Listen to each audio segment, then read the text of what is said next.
பிரியமானவர்களே, இயேசு கிறிஸ்துவின் நாமத்தில் உங்கள் அனைவருக்கும் வாழ்த்துக்களை தெரிவிக்க நான் ஆசைப்படுகிறேன்.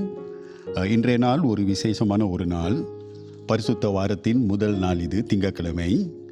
இன்றைய தியானத்துக்கு நாம் எடுத்துக்கொண்ட பாகம் என்னவென்றால், லூக்கா எழுதின சுவிசேஷத்தில் 19ஆம் அதிகாரம் வசனம் 45 48 வரை. இந்த அதிகாரத்தில் நாம் என்னத்தை நாம் பார்ப்போம் என்றால், இயேசு கிறிஸ்துவானவர் ஆலயத்தை சுத்தம் செய்கிற காரியத்தை நாம் பார்க்கிறோம். இதை குறித்து நாம் சற்று ஆழமாக தியானிக்க வேண்டியது இருக்கிறது. காரணம், இந்த காரியத்தை நாம் பார்ப்போம் என்றால் 4 சுவிசேஷ புத்தகத்திலும் இந்த காரியத்தை குறித்து எழுதியிருப்பார்கள். ஆகையால் கிறிஸ்தவர்கள் வாழ்க்கையில் இது ஒரு முக்கியமான ஒரு சம்பவம் என்று நான் கருதுகிறேன். அப்படி இருப்பதனால் இதன் சரித்திரம், அதாவது எப்படி ஆலயத்தின் முன்னால் வியாபாரம் செய்கிறவர்கள் மற்றும் காசு மாற்றுறவர்கள் வந்தார்கள் என்ற ஒரு சிறு சரித்திரத்தை நாம் பார்க்க வேண்டும்.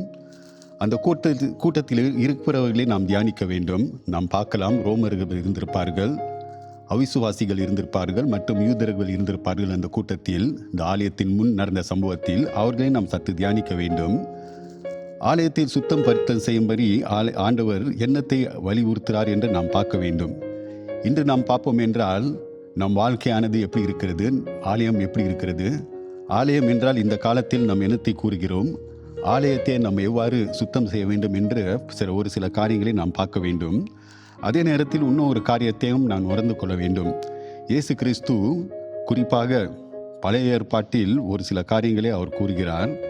எரேமியா 7ஆம் அதிகாரம் மற்றும் ஐசையா 56ஆம் அதிகாரத்தில் நாம் பார்ப்போம் என்றால், ஆண்டவர் தெளிவாக அவர் சொல்கிறார், அவருடைய வீடு ஜெப வீடாக இருக்கிறது, அது நம்ம கொள்ளையர் கூட்டமாக இருக்கிற இடமாக நாம் மாற்றுகிறோம் என்பதை அவர் வலியுறுத்ததை நாம் பார்க்கிறோம். ஏன் இப்படி குறித்த காரியங்களை ஆண்டவர் வலியுறுத்துகிறார் என்ற காரியங்களை நாம் சற்று ஆழமாக இன்று மாலை நாம் தியானிப்போம். ஆகையால் ஆயத்தமோடு நீங்கள் வர வேண்டும் என்று நான் கேட்டுக்கொள்கிறேன். கண்களை மூடி ஜெபம் செய்வோம். சோஸ்திரம் ஆண்டவரே, இந்த நாளுக்காக நாங்கள் நன்றி செலுத்துகிறோம் பிதாவே. இந்த பரிசுத்த வாரத்தில் முதல் நாளே நீர் எங்களுக்கு ஆசீர்வதித்து கொடுத்ததுக்காக நன்றி செலுத்துகிறோம். இந்த தியானத்தை பாதத்தில் வைக்கிறோம் பிதாவே. இதன் மூலம் நீர் நல்ல காரியங்களை கற்றுக் கொடுக்க வேண்டும் என்று நாங்கள் ஜெபிக்கிறோம்.